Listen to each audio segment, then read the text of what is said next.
I'm Tanya van Zyl. I am the quality manager at the NCPC, National Food Production Center. So, and I'm together with some of my colleagues, Faith, I don't see her yet, and Matimba. We are operating the Green Chemistry Project at the NCPC. So, what's better than not paying carbon tax?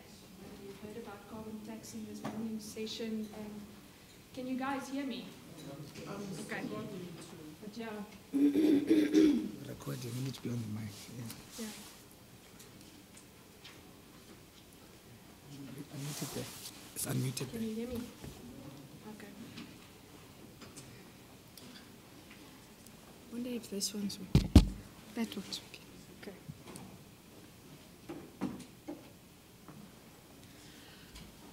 So I'm too short for this, but I'll try. Okay. So this morning we heard about carbon tax and how you could save electricity and therefore also on carbon emissions and carbon tax. But what is better than actually not generating the waste and the emissions in the first place? Right? So that is where green chemistry comes in. Thank you.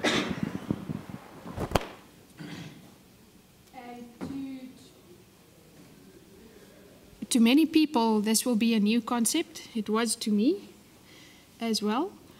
But yeah, let's see. I'm going to do a presentation on just the green chemistry project and what it is about. And then we're going to go a little bit deeper into presentations of what is green chemistry exactly. Okay. So what I'm going to be talking about is firstly the project background. Just a small video on what is green chemistry and activities performed during the very first phase of this project, which ended in 2018 already. And then activities included in the current phase, phase 2, which will end in 2019, December 2019. And then also talk about a potential next phase that will follow this one that we're currently in. So the Green Chemistry Project is a global UNIDO project. It is funded by the GEF and implemented with many partners, one of which is Yale University, and it is implemented by NCPCs in 6 countries. So those countries include Vietnam, Colombia, some of the other names that I can't really remember right now, Egypt as well. So you can see that it's actually quite a few countries that has this kind of project. Now, in terms of a definition, Prof. Anastas, he's the father of green chemistry. And his definition of green chemistry is the design. So we're talking about the very beginning of a process, right? The design of a chemical product and its process to reduce or eliminate the generation of hazardous substances. Okay. So you design something in such a way that you don't have a lot of waste and don't have a lot of emissions. So that's in a nutshell what green chemistry is all about. We have 12 principles of green chemistry, and I'm not going to speak to each and every one of them. Let me show you a little video that we made in the first phase of the project that'll give you a little bit more information on that.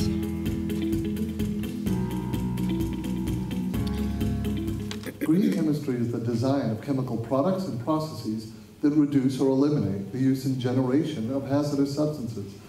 Now, that might be a mouthful for a lot of people, but really it's talking about looking at the past 150 years or so of chemistry and recognizing that it was toxic, it was polluting, and it gave us a lot of unintended consequences with all of the benefits that it gave us. So green chemistry is nothing more than getting all of the benefits without all of the unintended consequences. The NCPC's role in the project would be to continue to develop experts that would then facilitate the development and the management of the project. We will also be looking very strongly in monitoring and evaluation of the activities that are going on. At the early stage of this project, what we want to do is to develop case studies that would be used as part of skills development, but also to prove that the concept is practical, pragmatic, and it's dependable. Green chemistry has always been about how do you make sure that you minimize waste, how do you minimize energy usage, how do you minimize pollution and toxicity, but that's never been the ultimate goal of green chemistry. Green chemistry has never been about doing bad things a little bit more efficiently. It's never been about simply minimizing waste. Green chemistry is about innovation. Green chemistry is about what you can make, what you can create, what you can invent. It's not about the limitations or what you shouldn't do or what you're not allowed to do. It's about invention and discovery. I feel like in South Africa we have an opportunity to start doing things differently. We have an opportunity where we are beginning to innovate. Our manufacturing sector has the potential to really grow, but we also have one of the most biodiverse countries in the world. I mean, we have an amazing wealth here. So by doing things thoughtfully, carefully, considering the environment, we can actually have a thriving economy without sacrificing our amazing biodiversity. I'm representing Uganda Cleaner Production Center in this workshop, and it's of great value to us because we're already doing green chemistry work, but it's not formally called green chemistry. Like where we are implementing chemical leasing, we are reducing the chemical usage in the factories, and this is a pilot which has been implemented in the country, Uganda, and it has tremendous benefits. Yale University is so happy to be partnering with UNIDO on the Global Green Chemistry Initiative. It's really looking to not only raise awareness about what green chemistry is and the tools that people can use to implement green chemistry. It's really about building the capacity for people around the world and countries around the world to implement green chemistry in whatever the contexts are, with whatever the challenges they have in their country, in their region, in order to get all of the benefits of advanced cutting-edge chemistry without all of the traditional pollution and hazards.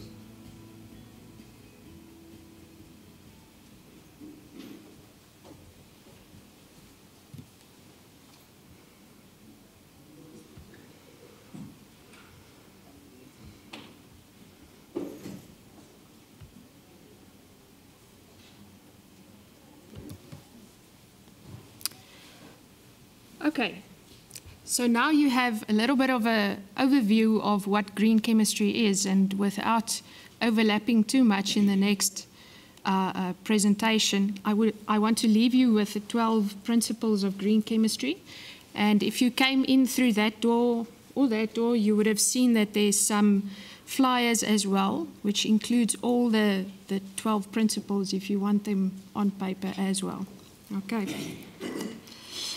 Now, just about the different activities that we have been busy with in the Green Chemistry Project, you would understand that we're trying to pull together different disciplines. We need to pull together engineers who's responsible for designing of processes. We need to pull together chemists who design these products.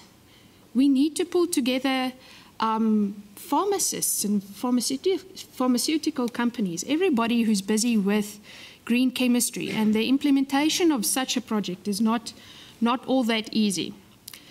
But we have a greater mind at the back in terms of the different things we do. And let me take you through the phases that we have done thus far. The very first phase was just an awareness-raising phase. Okay. We had an awareness-raising workshop, and I believe this was in 2017. We had some compulsory training on I Know Gender, which is very important for UNIDO projects these days, and gender mainstreaming. Then we partnered with some other regions in Africa specifically. We partnered with, at that point, Ghana, Uganda, and Kenya. And currently, we have Uganda and Kenya as our partners at this stage. From Uganda, we have Peter. I don't know if you would just want to wave today here. And from Kenya, we have Steve, our regional partners, who's also implementing, similar to South Africa, this green or chemical leasing project in their case. Okay.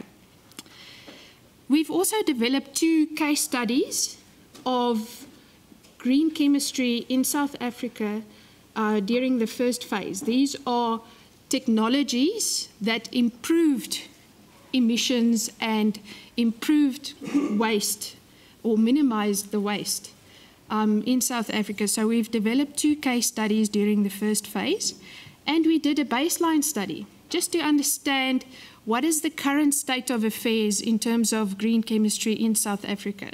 What happened? Who's part of this? You know, when did they do what? And all of that. So that was the first phase. The second phase, which is the current phase of the project, we had a train the facilitator workshop, train the trainer workshop, at the end of 2018. Now, this was really for consultants mainly.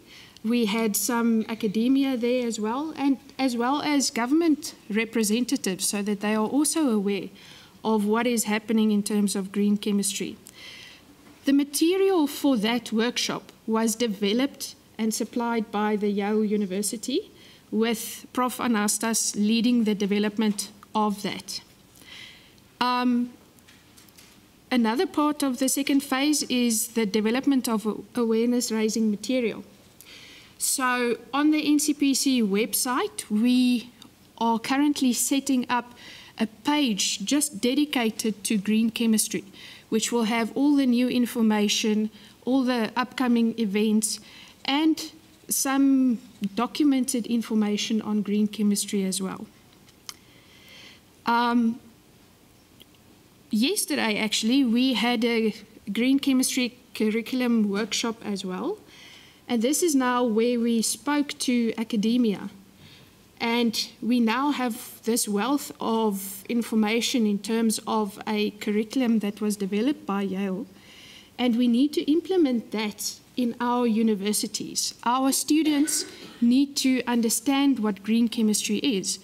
But for instance, Prof. Brady said yesterday, rightly so, that we are training the industry of tomorrow. So when they go out there, they need to understand green chemistry, and they need to understand that the products they make and they design will have an environmental impact. So that is why we need to implement this in university curriculums as well. And we had a very good workshop yesterday with the universities, and we spoke about how this material can be infused in the different curricula that we have in chemical engineering, in pharmacy, in chemistry. So there's some action on that front as well. Then, documentation of at least 2 case studies. The 2 case studies we developed, that will be developed even further, okay? And something that is called the POPs methodology will be applied to those 2 case studies. It's really just an analysis of how much waste was saved by doing this or implementing this technology. Okay, so that is still in progress. And then we will be receiving a green chemistry guidance document and technology compendium. So that is really just a document that includes all of the latest technology and newest ways of doing things internationally. So we need to look at that document and see what can be implemented in South Africa, what's happening outside that we can bring in as well. We will be having some awareness-raising events, one of which is this event where you are at right now. And then there'll be some reporting back to UNIDO and the GEF, and we'll also develop a project brochure for the second phase of the project thus far. Then, going forward, from 2020 going forward, there's a few things that we plan and hope to do with the help of UNIDO and the GEF. We would like to develop an inclusion network. So this is a network of chemists, engineers, industry, companies, academia, everybody busy in this field, for them to know each other, firstly, and also to be aware of the technology out there, so that that can be implemented throughout South Africa in different companies. The second point on the future or potential phase is an accelerator program to nurture green chemistry entrepreneurs. So we will be looking out for small startups with innovative technology in terms of green chemistry. And we will be trying to nurture them to help them build their businesses. So that is the second part of this. And then the third part is the demonstration of a scaled-up green chemistry alternative to persistent organic pollutants. So in South Africa, we signed quite a few conventions, right? Not just the Paris Agreement. We also signed the Geneva Agreement. And we are supposed to firstly have an implementation plan as to how we are managing the persistent organic pollutants that we are consuming and using in South Africa. Now, we have a very outdated document available on the internet. It dates back to 2011. A new document is currently in the process of being developed, and also a register of the different persistent organic pollutants, the companies that are using them, the quantities of that they are using, and for what exactly these persistent organic pollutants are used. So that is also still in progress. But as the NCPC and the Green Chemistry Project, we need to demonstrate at least one technology implementation and scale that up in order to have the first case study to prove to industry that this can be implemented. So that is all that I want to tell you about the project right now. Is there any comments or questions currently? Let me not move away from this.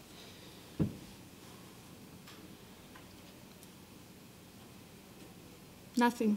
Wait. Can you please switch on your intercom, the green button on this? Yeah. And lift up the microphone. Thank you.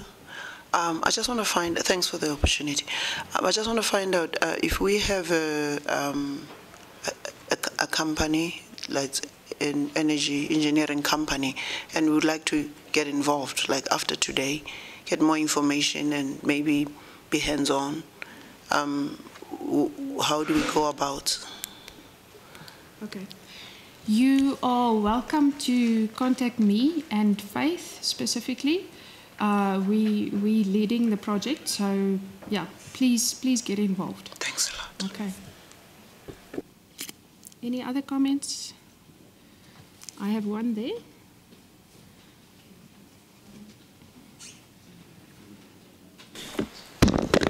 Hi, thanks for taking the question. I wanted to find out if you have an example where you've implemented something like this. Okay, so and it's worked in. Yeah. Okay, so we have developed 2 case studies in South Africa during the first phase. I think Prof. Brady will speak a little bit about the state of green chemistry in South Africa in the afternoon session. So I think there you'll get most of your answers in terms of that. Okay, thank you. Okay, so if you don't mind, I would like to hand you over to Prof. Dean Brady, who will be speaking more about what exactly is green chemistry and those 12 principles of green chemistry.